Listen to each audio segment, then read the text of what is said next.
Hi, I'm Scott, a developer relations engineer on Web on Android. And I'm Sasha, a developer relations engineer on laptops and tablets.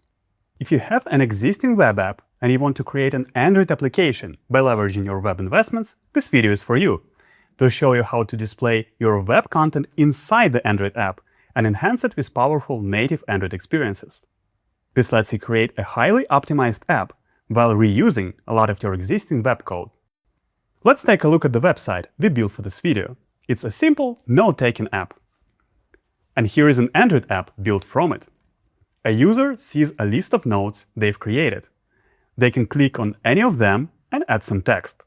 Use keyboard shortcuts to make it bold, add a picture, download a note in PDF format, and even set a reminder that pops a native Android push notification. So how does this actually work behind the scenes? And how can you do the same for your web app? We'll cover everything you need to know: WebView fundamentals, how to implement tabs, how to set up two-way communication between WebView and Android APIs, and finish with advanced WebView APIs, service workers, and offline support to create a polished, app-like experience. Scott, why don't you start us off with the basics of WebView? Thanks, Sasha. So what exactly is a WebView? Think of it as a specialized web rendering engine based on the same Chromium code that powers Chrome that you can drop into your Android app as a native component. It's a seamless way to display web content without requiring your users to leave your app's context. Developers use WebView for all kinds of things, like showing a terms of service or privacy policy page, or embedding dynamic web content inside a native UI.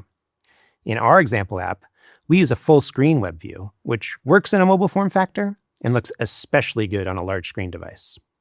Keep in mind that a WebView operates in its own isolated profile. This means it doesn't share a cookie jar or local storage with Chrome or any other browser on the device. This isolation is a deliberate design choice that ensures your app's data stays within its own sandbox. And since the app owns the WebView, your native code is able to communicate with and modify the content of the WebView. This is the key to enabling native Android features in our web app. Let's take a look at the code. You can add a WebView to your Compose layout by wrapping it in an Android view, and we're looking into how to make it even easier in the future. Use the factory block to initialize the engine, change the WebView's settings, and load a URL. For our web app, the key settings we need are enabling JavaScript, which is disabled by default, enabling DOM storage, which gives access to session storage and local storage, and modifying the user agent string so that our server gives us a desktop instead of mobile version when our app is used on a large screen device. Now that you know the basics, Sasha will show how we've used some native UI elements to add tab support to our app. A big advantage of using WebViews is that we can mix them with native Android elements to create even more powerful apps. Let's look at our app. The main part is the WebView. It displays the web content and provides the main functionality. And on the top, you can see tabs. They are implemented using a native Android structure. We've implemented this by wrapping the whole app in an Android column, where the WebView takes up the bottom space and the top row sits on top. The tab bar is another native Android element, in our case, a lazy row. Each item in it is a material design card. It separates content from the background and provides clear visual structure. When the Create New Tab button is clicked, a separate WebView is initialized and added to our state. But how do we store these WebViews, and how do we switch between them without losing memory, JavaScript context, or scroll position?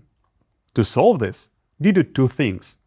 First, we wrap each WebView in a small custom data class called tab instance. We then store all tab instances in a stateful list.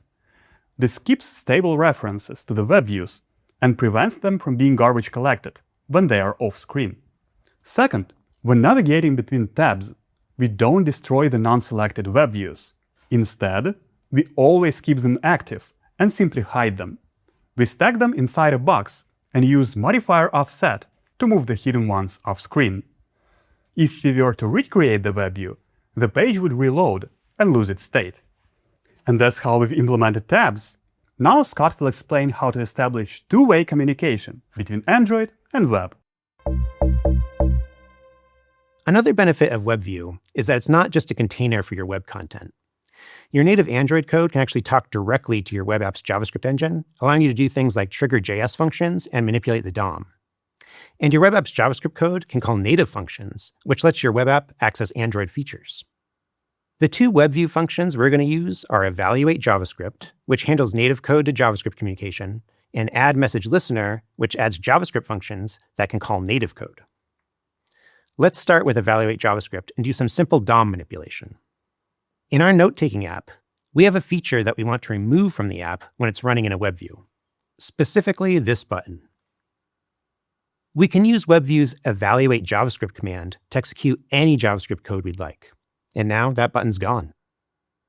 Side note, if you're interested in the return value from your JavaScript call, evaluate JavaScript can accept a callback function to get you that info.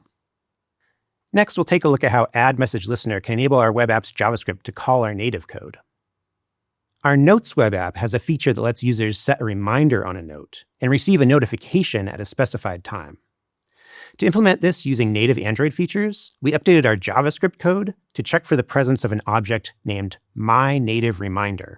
And if it's there, we send the reminder data to it using its postMessage function. You might be wondering, where did the myNativeReminder object come from? We created it over in our native code using add web message listener. You pass it your WebView, the name of the JavaScript object to create, the set of domain names that your web app is hosted on, and a callback function to receive the data from the JavaScript call. Our callback function will transform the JSON data string into a native reminder object, which we can send to Android's alarm manager to schedule in the background. Optionally, we could even send a message back to our web app using the reply proxy object that gets passed to our callback. The message will be received by the myNativeReminder.onMessage function, which we implement on the JavaScript side. Now our web app can schedule native reminders, but that's just one example. If the user grants our app the proper permissions, we could use this technique to trigger priority notifications, schedule background tasks via Work Manager, or even read data from the device sensors directly into our web logic. Now that we have our native code and web app talking to each other, Sasha is going to show some strategies for how our WebView app can respond when the device is offline. Now let's talk about offline support. It's a critical user journey and a great way to understand several fundamental WebView concepts. A common scenario for any internet app is losing the network connection. By default, when this happens, WebView simply shows an error page, but we can provide a much better experience. For example, a user could create a new note and edit it even without the internet connection, and then have all the changes automatically sync when the device is back online. There are several ways we can implement this. The first option is to use a service worker. It is a piece of JavaScript that runs independently from the web pages. It acts as a network proxy between the website and the internet. It can intercept requests, cache resources, and run background tasks. The good news is that the service workers are supported in WebViews. So if you choose this approach, you can add offline support both to your website and to the WebView-based Android app. Another option is to cache pages inside the app. WebView provides an API that allows us to intercept any network request, such as HTML, CSS, JavaScript, images, videos, or API calls. Each request goes through a function called shouldInterceptRequest. There we can decide whether we want to proceed as usual or intercept it and use the locally stored resources instead. This method can be used to replace or block some specific resources, as well as serve cached web pages when the user is offline. But perhaps the cleanest solution for our app is simply to detect when WebView fails to load the page. WebView provides a convenient API for that. To implement this, we create an isOfflineState variable and set it to false when the WebView starts loading a page. If loading fails, we check the error code in the onReceivedError callback. If we detect that the issue is caused by a lack of internet connectivity, we update the isOfflineState variable. This variable determines what the user sees, either the WebView content or a native Android screen called NoInternetScreen with a retry button. This is a good example of how you can improve your web experience by adding native Android elements. And for our last topic, Scott will show how to use WebView native hooks.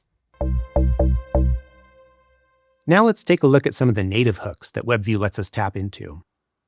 We'll start with how our app handles uploading files, like when the user clicks the Insert Photo button. We'll need to override WebView's onShowFileChooser hook, which is called whenever a website requests to open a file upload dialog. By default, this hook will just reject the file upload request. But for our app's use case, we want to show the native photo picker. First, we need to override onShowFileChooser in our web Chrome client.